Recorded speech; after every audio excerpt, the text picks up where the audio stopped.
welcome to Ghosts and Goblins, which is a conversion of a Capcom arcade game, converted by the, I think it's fair to say, legendary Chris Butler, who quite often did a good job, more often than not. And he often, this isn't one of his more ambitious efforts, but he did attempt to convert quite a few ambitious arcade games. This game came out, it says 86, which presumably the 64 version came out as well. Music by Mark Cooksey, which isn't actually it's not a conversion of the coin-op music, it's sort of an original composition, but it fits the game quite well. Right, let's get started. Now this is a jump and run game. Quite a lot of these games when they are in the arcades. Ghosts and Goblins, maybe not even one of the better ones, but on the 64 it is a surprisingly good game. It's not 100% faithful, but yeah, Chris Butler he tends to do that with his games. He tries to make them playable and fit the limitations of the Commodore 64. Here's our first little mini boss. Yeah, this is a single load game, so this is the reason why one of the main criticisms levelled at the game is that it doesn't have all the levels,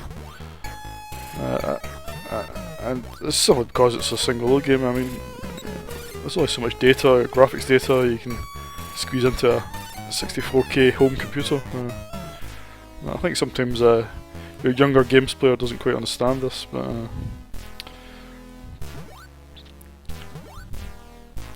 this is quite a hard game, but it's fair. If you've ever played the sequel game Ghosts and Goblins, sorry, Ghouls and Ghosts, I mean that, especially the arcade version is quite hard. Also, I mean, arcade games are hard just so you put more money in.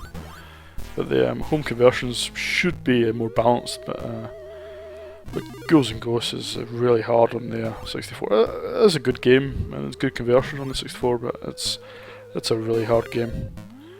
And if you ever played it on the Amiga, it's just infuriating, I think is the word to describe it. But Ghosts and Goblins on the 64 is, you know, it's. I mean, it's technically okay. It's not overly ambitious, you know. It's got the standard 4-colour scrolling backgrounds that you tend to get. He's not scrolling colour RAM.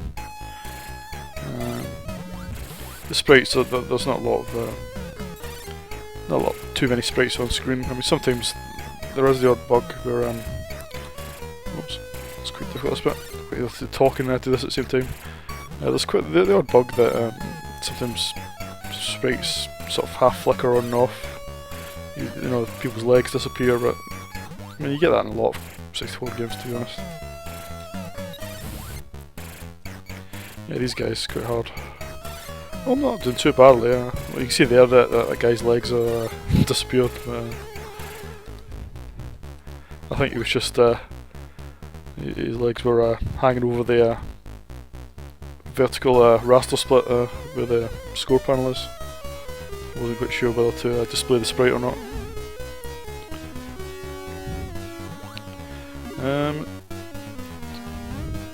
Yeah, the 64 version, I can't remember how many versions the arcade version has, but the 64 version only has 4 levels.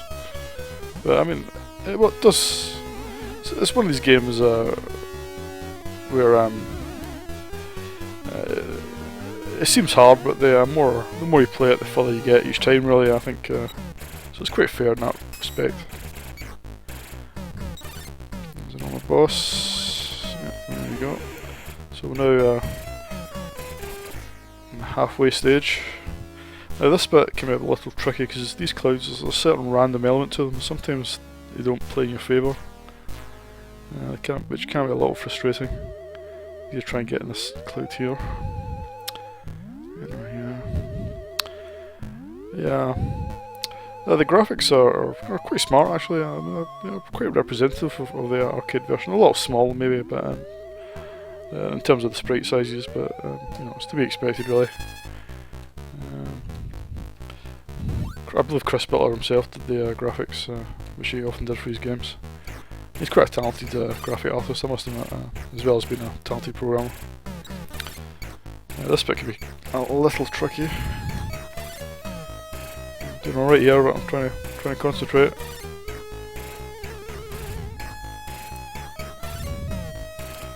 Yep, only one of these little bastards gets me. Doing alright. Should be able to complete this. Yeah, there's the occasional bit of dodgy sprite collision. You saw that bullet clearly missed me, but decided to punish me anyway. Well, this is actually the last level of the 64 game. It's quite a big level, so it's quite challenging actually. I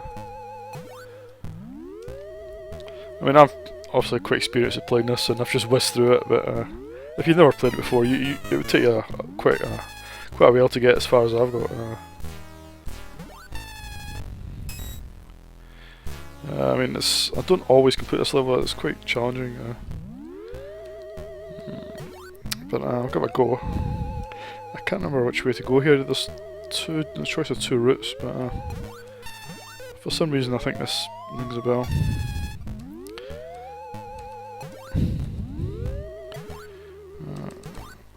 Oops. Yeah. I mean, there's some people that don't seem to rate this game.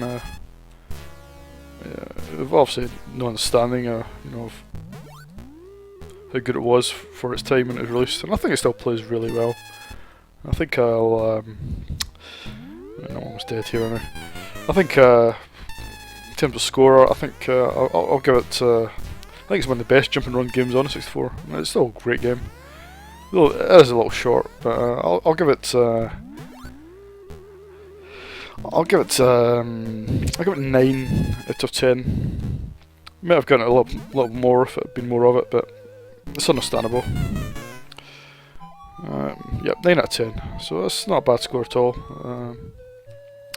Not bad at all. Still a great game to play. Okay, that's all for this video.